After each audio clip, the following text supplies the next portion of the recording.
আমারে ফোন দিয়েছে কইছে এডু যে 5 তারিখে আন্দোলন হয়েছে, এই আন্দোলনের কেসে আমারে ঢুকাই দেওয়া হয়েছে।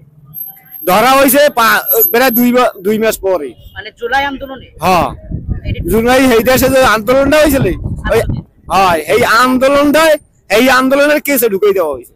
ফ্যামিলি বরের কাজ করি, মনে কর বরের কাজ করি, একদিন একটু যেমন ধরুন বৃষ্টি হইলে পরদিন আর কাম চলে না, কোনোদিন কিনা 200, কোনোদিন 500, কোনোদিন 700, এইরকমই হয়। হাতে মাসে আবার কিনা 2000 হইতে, 2500 হইতে, 3000 হইতে, আর কোনো গ্যারান্টি নেই।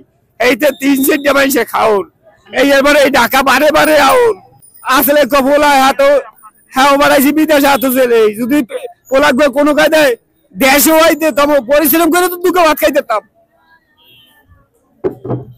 5 লাখ টাকা গেছে, এটা কোনো দুঃখ না জানি। ভোলাটা যদি আইতে তবে টাকার কথা ভুলিয়ে থাকতাম। এখন বন্ধু কালকে জহুরে খাইছি, এখন বন্ধু কিছু খাইনি না। এরম আশ্বাস এখানে আইছিলাম বিগত 2 মাস আগে আন্দোলন করে গেছি। এই খেলা বাংলাদেশ সরকার আসিফ নজরুল 2 জনে স্বীকার করছে কুরবানির আগে মগো পোলা 25 জন ফেরত আনিয়ে দেবে। এই পর্যন্ত কইছে ওয়াদা দেশে, এই ওয়াদা লইয়া বাড়ি গেছি। কই কুরবানি গেলে সবাই গেলে, কই পোলাবান তো দেখেই নে, না দেখতে পারি এই আবার হওয়া।